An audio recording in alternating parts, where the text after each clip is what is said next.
Dios te bendiga. Hoy vamos a dar una segunda o tercera parte con relación al curso del Nuevo Testamento, específicamente hablando de la introducción a los evangelios con el tópico específico de la vida de Jesús a través del punto de vista de estos cuatro evangelistas. Los evangelios presentan a Jesús como el Dios hombre, el Emanuel. Encierran la historia más bella del mundo. No son libros biográficos de Jesús. Contienen un mensaje espiritual, las buenas nuevas, o sea, el Evangelio. Y no están escritos de modo cronológico. El trasfondo histórico y religioso de los libros evangelísticos. Muchas de las cosas que sucedieron en la vida de Jesús estaban relacionadas con la situación del momento. El estado del pueblo judío, el gobierno romano, los partidos religiosos, las sectas judías fueron factores cruciales en cómo Jesús fue recibido en su tiempo y cómo se divulgó su evangelio. Para entender realmente los evangelios y todo el Nuevo Testamento es necesario conocer su trasfondo histórico y religioso. El periodo intertestamentario. Al terminar el Antiguo Testamento, parte de los judíos exiliados habían vuelto a Palestina, donde vivían en paz y habían reanudado las ceremonias religiosas en el templo reedificado. Desde Malaquías hasta Juan el Bautista existe un periodo silencioso profético de alrededor de unos 400 años. Aunque no hubo profecías, sucedieron eventos muy importantes históricos para el pueblo de Israel. Palestina, la influencia griega. Alejandro Magno conquistó el imperio persa, incluyendo a Palestina, durante el siglo IV a.C. La influencia griega se extendió por todo el Mediterráneo oriental. El griego se convirtió en el lenguaje universal. El politeísmo griego amenazaba la fe monoteísta judía. Durante 400 años existió un conflicto entre la presión del helenismo y la fidelidad de los judíos a Dios y a sus tradiciones. Si buscan información sobre la historia, ¿verdad? En periodos históricos van a encontrar que dentro de estos 400 años, desde Malaquías hasta el Nuevo Testamento, estos 400 años de silencio, ocurrieron muchos eventos históricos en los cuales, valga la redundancia, a través de la historia podemos adquirir esta información, ya que realmente no hubo voz profética, pero sí hubieron muchos acontecimientos. Entre los acontecimientos que ocurrieron fue la mezcla de los judíos con otras naciones, y de ahí salen los samaritanos, y por lo tanto ellos detestaban y los judíos no toleraban los samaritanos porque los consideraban ser una mezcla, no eran puros, y por tal razón los rechazaban, que lo vas a ver entonces dentro del curso del Nuevo Testamento, específicamente en los evangelios, en el evangelio de según el punto de vista de Juan, vas a ver, ¿verdad?, cuando la samaritana se acerca a Jesús, el contraste, cuando ella decía: si ustedes los judíos no toleran, ¿verdad?, no nos aprueban a nosotros los samaritanos. Ok. Palestina, un territorio azotado. Tras la muerte de Alejandro, Palestina sufrió los ataques de dos de sus sucesores. Antíoco Epífanes fue un hombre despreciable. Se apoderó de Palestina en el año 175 a.C., profetizado en Daniel 11:21. O sea que ya Daniel había dado la profecía de este rey Antíoco, que fue terriblemente malo. Se sustituyó al sumo sacerdote legítimo con uno helenista. O sea, que dentro de los cambios que realizó Antíoco específicamente, ¿verdad?, él cambió, valga la redundancia, al sumo sacerdote, el orden establecido por Dios para poder realizar las labores en el tabernáculo, luego en el templo, lo fue cambiado por un sacerdote helenista, o sea, por la cultura y las creencias de ellos. Y el helenismo pues no tenía nada que ver con Dios, sino con diferentes adoración a diferentes dioses.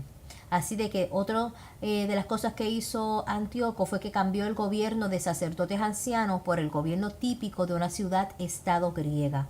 También ellos saquearon el templo e impusieron el culto a Zeus, la abominación desoladora que profetizó Daniel en el capítulo 11, verso 31. La resistencia macabea. Esta situación insostenible para los judíos provocó la aparición de la resistencia de los macabeos. Mediante una guerra de guerrillas, los macabeos derrotaron en 3 años a los sirios helenistas y recuperaron el templo y la libertad religiosa. En el año 142 a.C., bajo el mandato de Simón Macabeo, consiguieron la independencia política y se constituyó la dinastía Hasmonea o de los Macabeos. Palestina, las luchas internas y la invasión romana.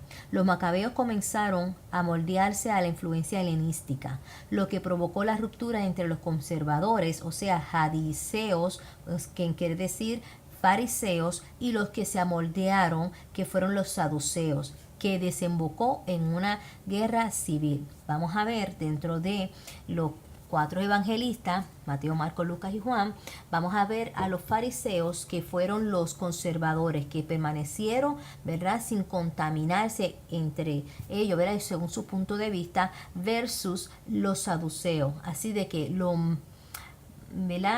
macabeos se dividen en 2 sectores. Los fariseos, vuelvo y repito, los que se mantenían estrictos en la ley, pero también surgen los saduceos, que ellos se acoplaron y fueron tolerantes o se amoldearon a la cultura y la creencia helenística.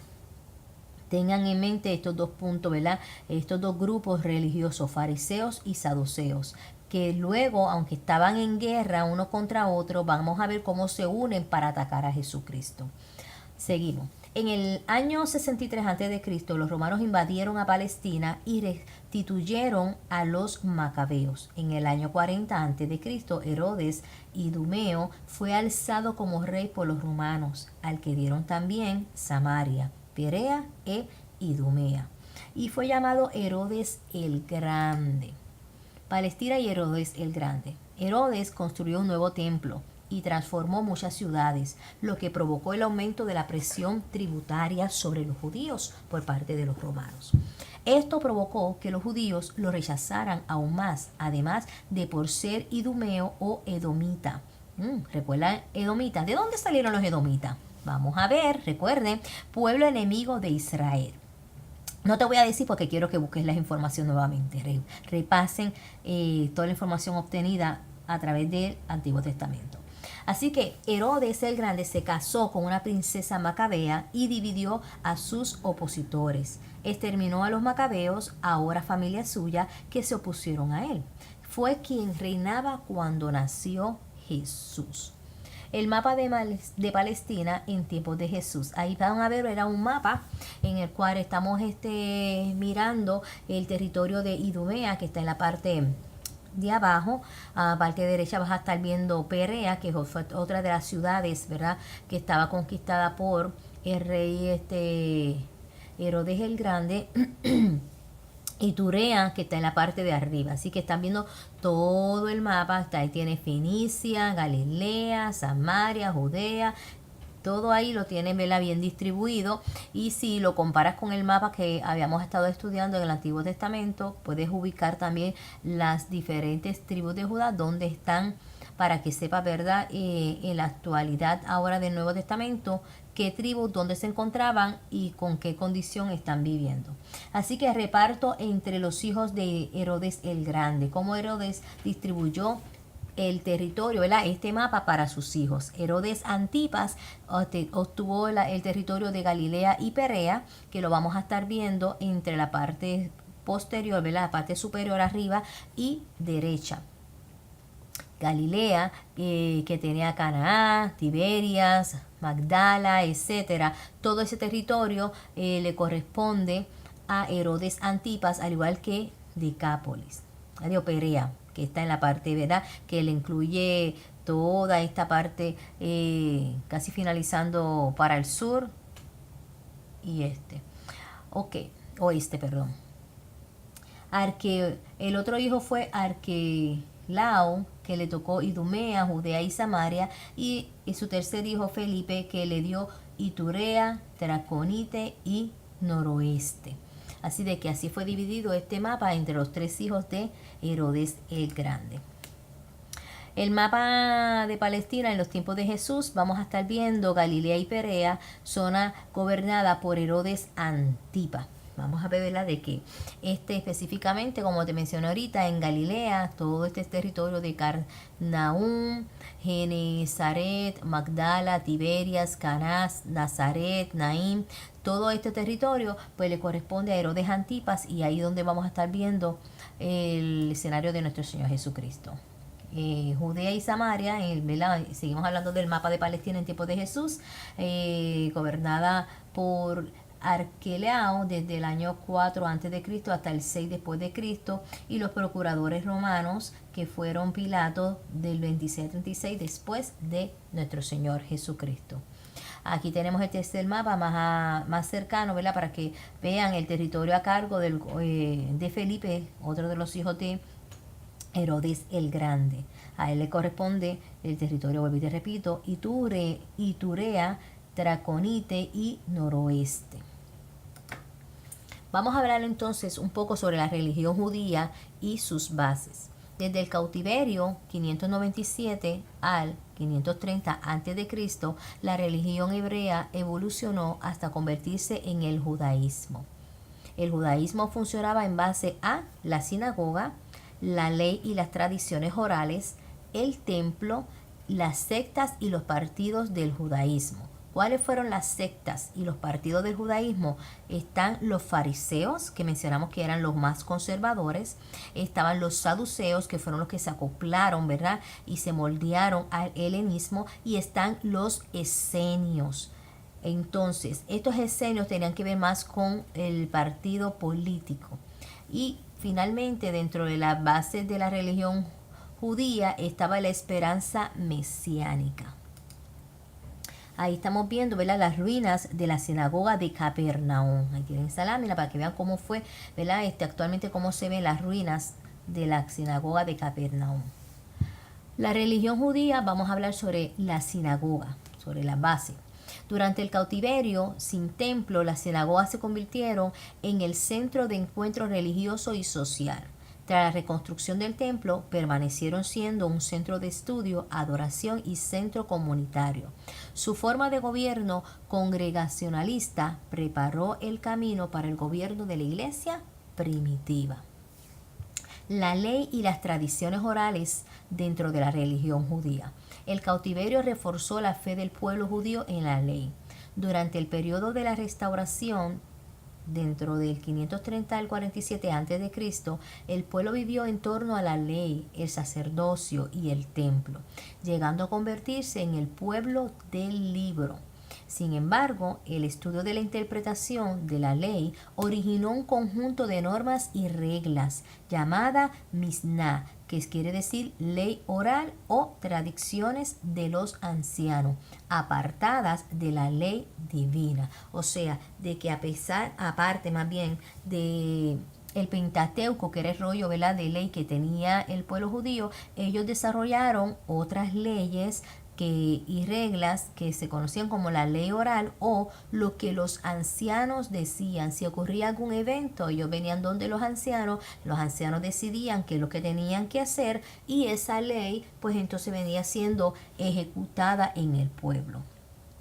Así de que la ley y las tradiciones orales, Jesús lo denunció en varias ocasiones. Lucas 11:46 y Mateo 15:9. Ahora bien, vamos a ver esta lámina que es el templo de Herodes. Bueno, seguimos hablando, ¿verdad? Perdón la interrupción.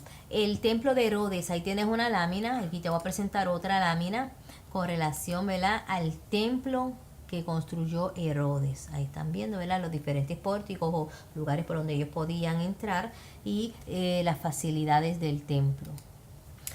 Vamos a ver entonces una comparación, ¿verdad?, o un detalle más entrado sobre el templo. Estaba el pórtico de Salomón, entonces ahí van a poder ver este santuario, el altar donde estaba ubicado, el altar de sacrificio, y van a poder entonces ver el lugar santo. Ahí tienen, ¿verdad?, una lámina un poquito más detallada.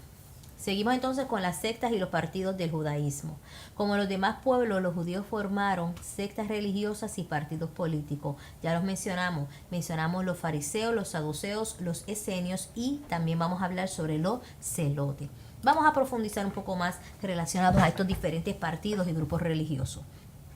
Veamos ahora a los fariseos. Su nombre proviene de Perusim, que quiere decir separado. Era la secta más grande en número e influencia. Solo ellos sobrevivieron como secta tras el 70 después de Jesucristo. Se basaban en el Antiguo Testamento. Ellos creían en los espíritus, la inmortalidad y la resurrección. Cumplían la ley, pero violaban su espíritu y carecían de justicia, misericordia y fe verdadera, aunque no todos eran así.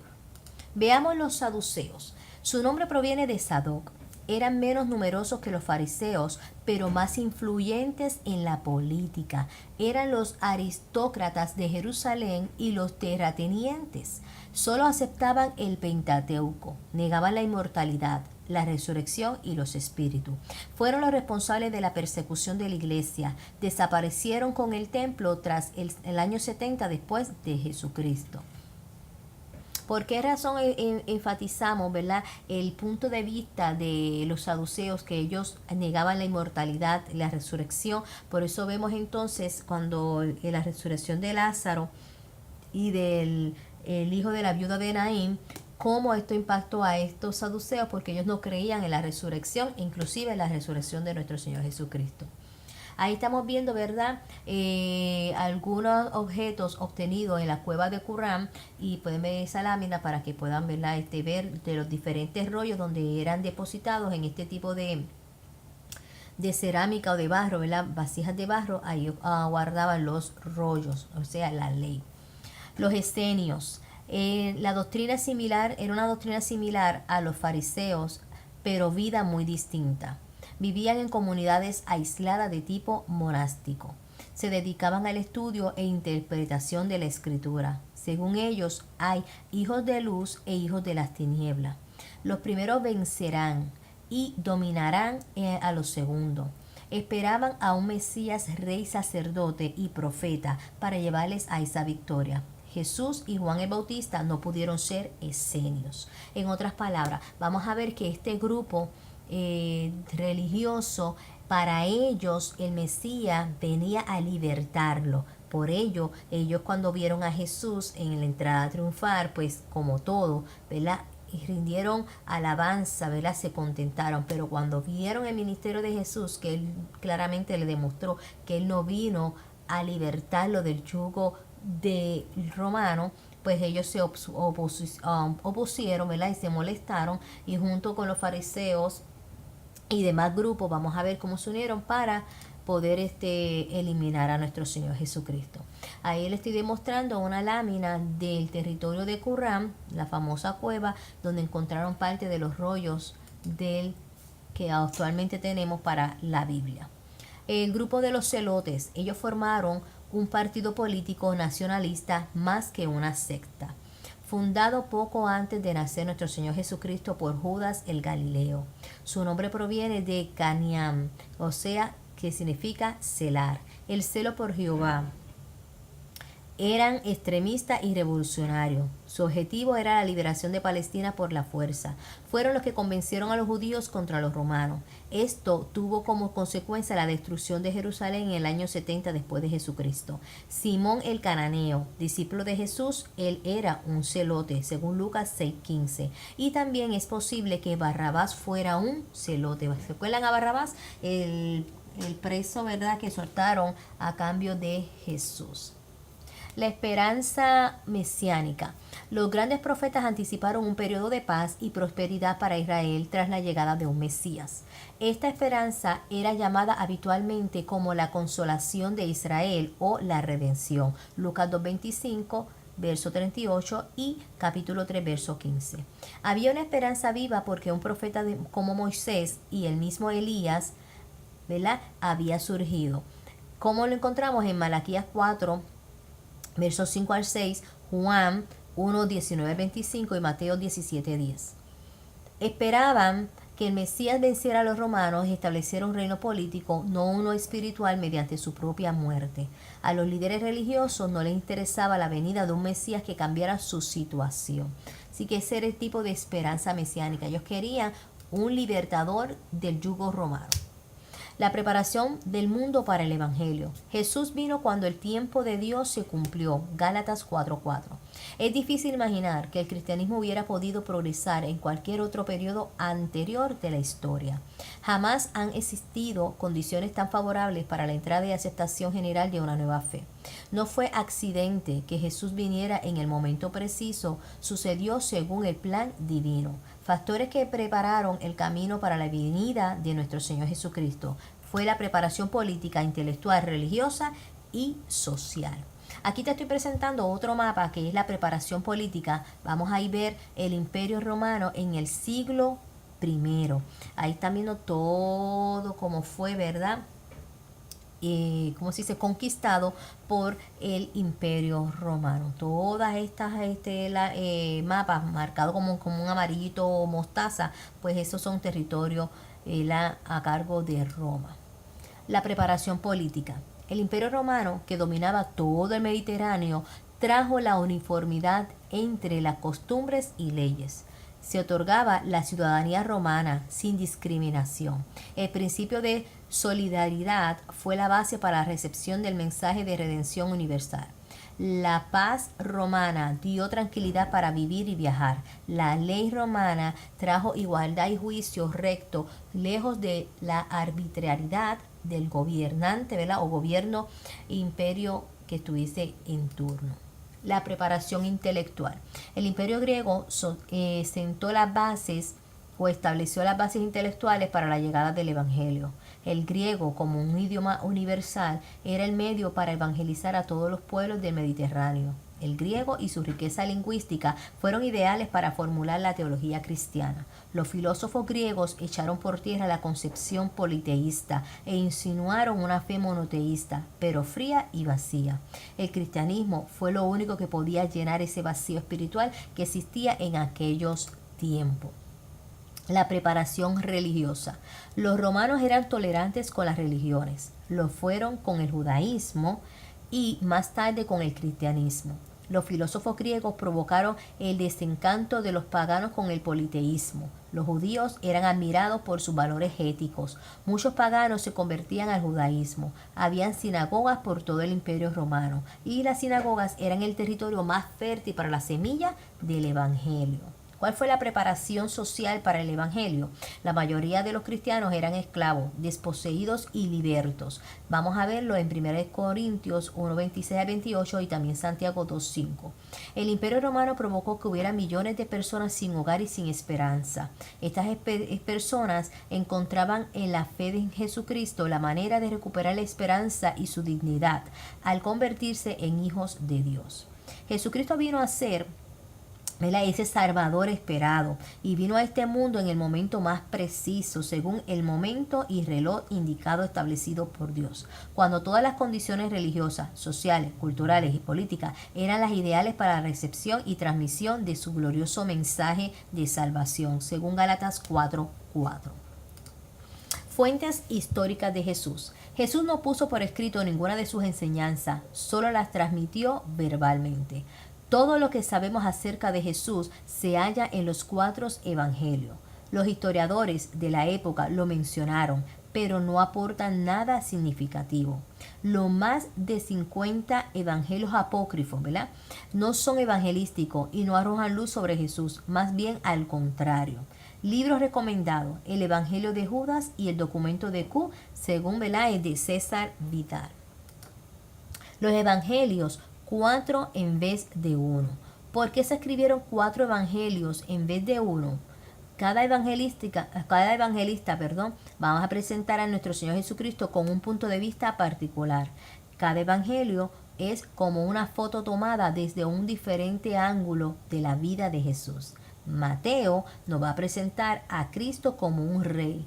Marcos lo ve y lo presenta a Cristo como un siervo. Lucas lo presenta a Cristo como el Hijo del Hombre y Juan lo va a presentar como el Verbo eterno encarnado. Como un diamante, son las múltiples facetas de Jesús las que brillan con la luz propia en los 4 evangelios.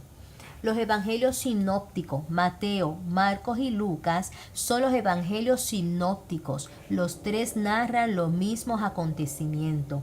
Sinópticos, del griego, que quiere decir visión general o visión en conjunto, contienen tanto en común que se pueden poner ordenados en paralelo siguiendo una sinopsis.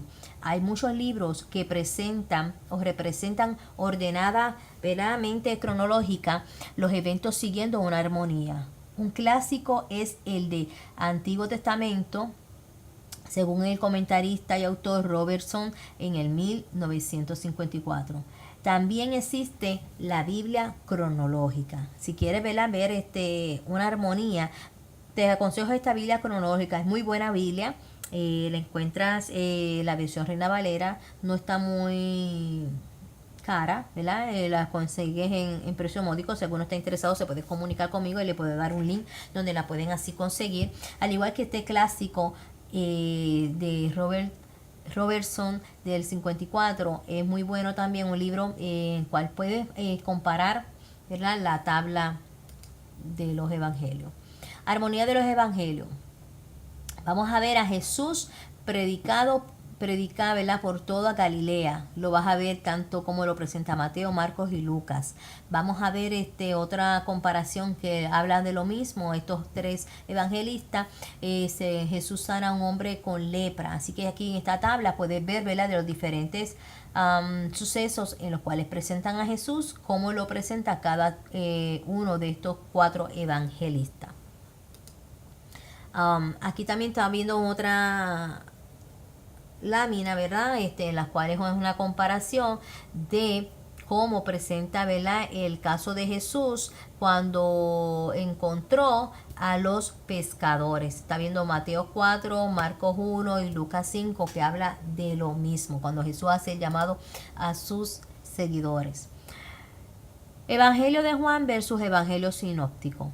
En contraposición a los sinópticos, Juan presenta al Hijo de Dios persistente. Habla del ministerio en Judea, pero no en Galilea. Él solo narra 7 milagros de Jesús. Presenta los discursos más profundos, conversaciones, íntimas y las oraciones de Jesús. También presenta los evangelios sinópticos a Jesús en acción, mientras que Juan lo presenta en meditación y en comunión. Aquí, ¿verdad?, en este cuadro que les estoy presentando es la diferencia entre el evangelio según el punto de vista de Juan versus los sinópticos, que son Mateo, Marcos, Lucas. ¿Por qué esta diferencia? Porque Juan no quiere repetir lo que ya los otros evangelistas nos han presentado, sino que se va mucho más profundo. ¿Ok? Autores de los evangelios sinópticos. Según la tradición de la iglesia desde el siglo II, Mateo es el expublicano y lo escribió en Palestina para los judíos convertidos. Juan Marcos fue compañero del apóstol Pedro y lo escribió en Italia para informar a los creyentes romanos, mientras que Lucas fue un médico griego y compañero del apóstol Pablo, probablemente lo escribió para los griegos. Comparación de los evangelios sinópticos. Estos guardan gran similitud, pero son distintos. Mateo y Lucas contienen casi por completo el contenido que presenta Marcos. 606 de los 661 versos de Marcos, o sea, un 91% lo vas a encontrar dentro del libro de Mateo.